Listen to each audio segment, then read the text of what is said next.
आशा करता हूं आप सब बहुत अच्छे होंगे। मेरा नाम है सिद्धांत अग्निहोत्री। स्टडी क्लोज पे आपका बहुत बहुत स्वागत है। दोस्तों, one nation one ration card और ई श्रम पोर्टल को इंटीग्रेट किया जाएगा तो ये बड़ी चीज़ है। इससे बहुत कुछ बदलेगा। ये एक ऐतिहासिक कदम होगा। तो ई श्रम पोर्टल जो है, जो कि ministry of labour and employment के अंडर आता है, इन्होंने बोला है कि देखिए भाई, ये जितने भी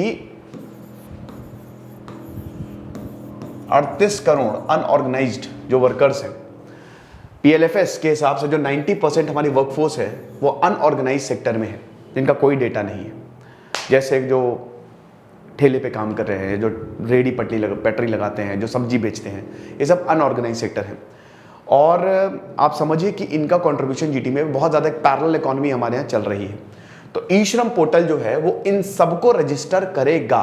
तो जितने भी अनऑर्गेनाइज सेक्टर में काम करते हैं भाई, इनको सोशल सिक्योरिटी बेनिफिट्स मिलनी चाहिए ना।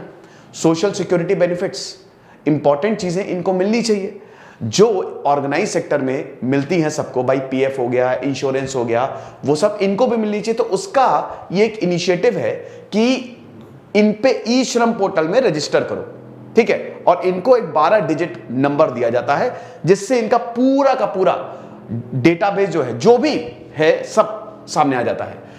अब इसको one nation one ration card के साथ ये इंटीग्रेट करेंगे। भूपेंद्र यादव ने बोला है, जो कि minister for labour and employment है। तो ये इंडियन एक्सप्रेस का आर्टिकल है, तो हम इस पे नजर डालेंगे और देखेंगे ई श्रम पोर्टल और one nation one ration card क्या होता है। इस पे मैंने कई लेक्चर्स लिए भी है वैसे, और बहुत ही इंपॉर्टेंट है दोस्तों, ये सुपर इंपॉर्टेंट है, ठीक है। अब एनसीईआरटी, भाई एनसीईआरटी का कोर्स लाइव हमने शुरू कर दिया है।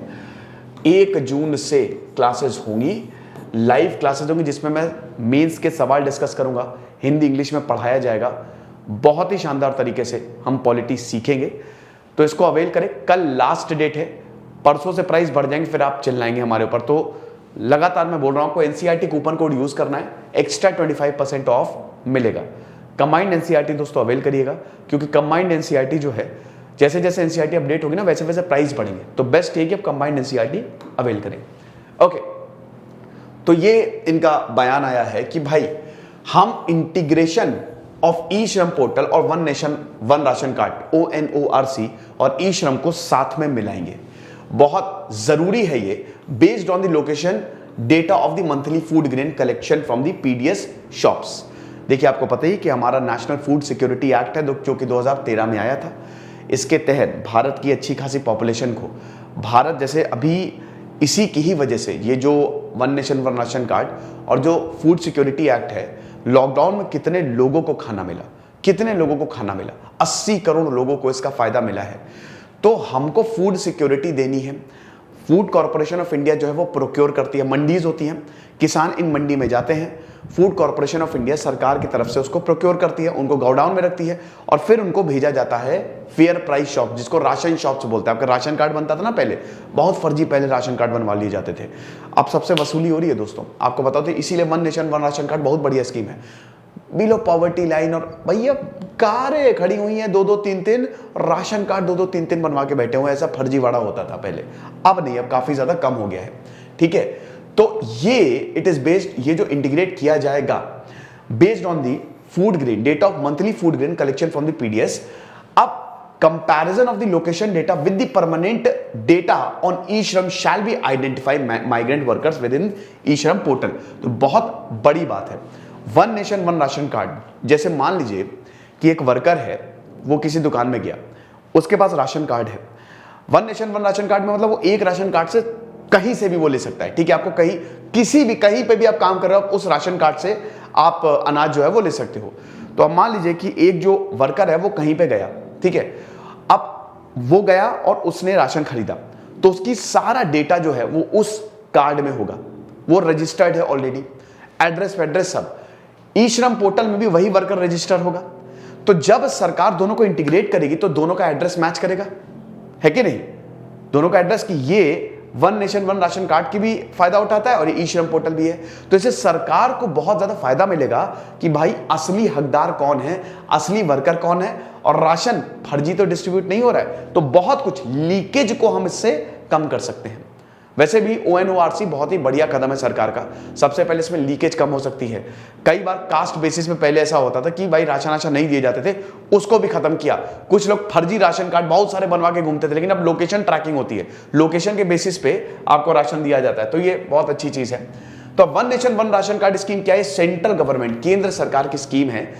फूड ग्रेन्स आप खरीद सकते हैं अंडर NFSA, जैसा कि मैंने बताया, एनी फेयर प्राइस शॉप। पहले यूपी में अगर आप कहीं पे, मान लीजिए कि लखनऊ पे कहीं पे फेयर प्राइस शॉप है, राशन कार्ड आपका वहीं का है तो आप वहीं पे खरीदेंगे। MP में नहीं खरीद सकते, लेकिन आप कहीं पे भी खरीद सकते हो, ठीक है, अक्रॉस द कंट्री। अब इसमें वही है कि new ration card new location पे, नए लोकेशन पे आपको जरूरत नहीं है। तो सबसे पहले तो इसमें वन फास्ट एक्ट लॉन्च्ड कि भाई मोबिलिटी बढ़े, ठीक है।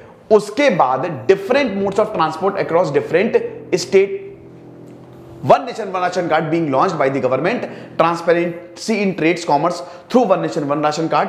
क्योंकि भाई ये सब ऑनलाइन है तो बहुत बढ़िया है, कुछ दिक्कत ही नहीं है।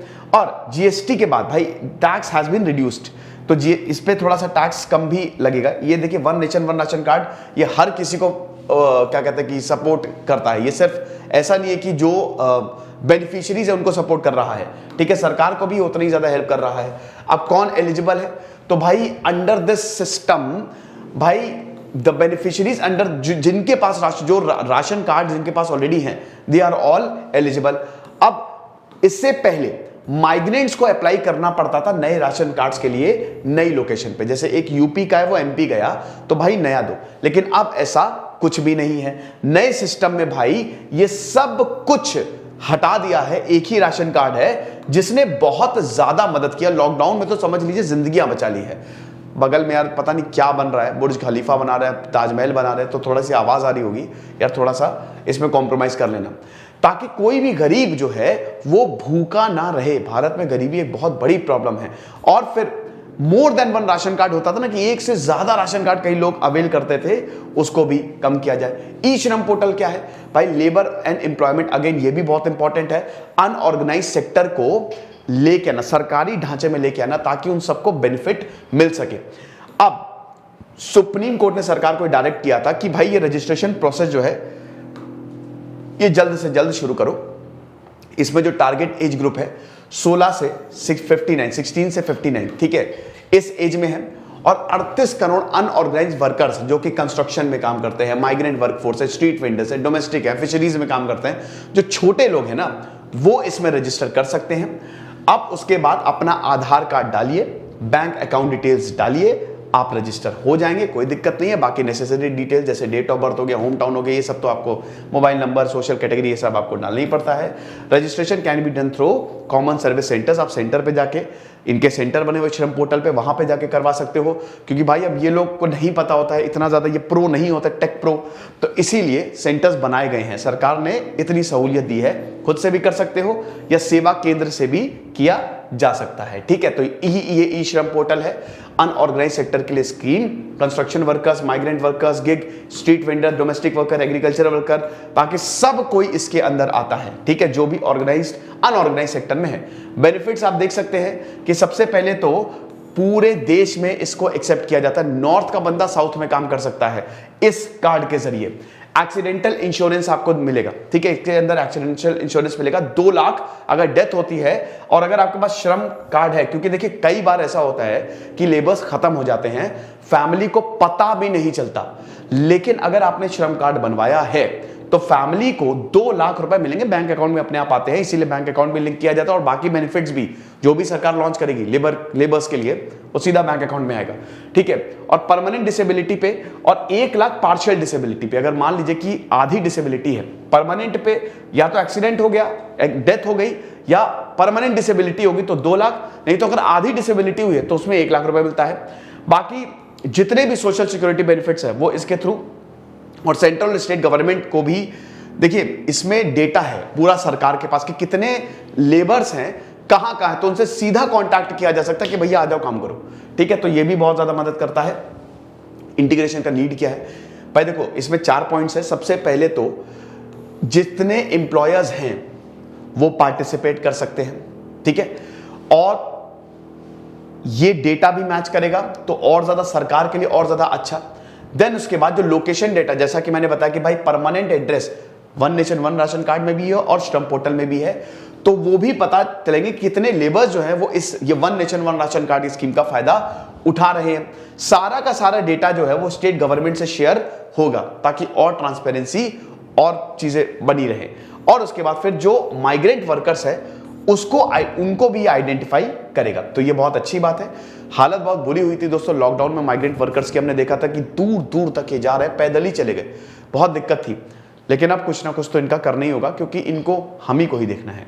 कुछ नहीं पड़ता रही, जैसे सिद्धांत अग्निहोत्री साइनिंग ऑफ।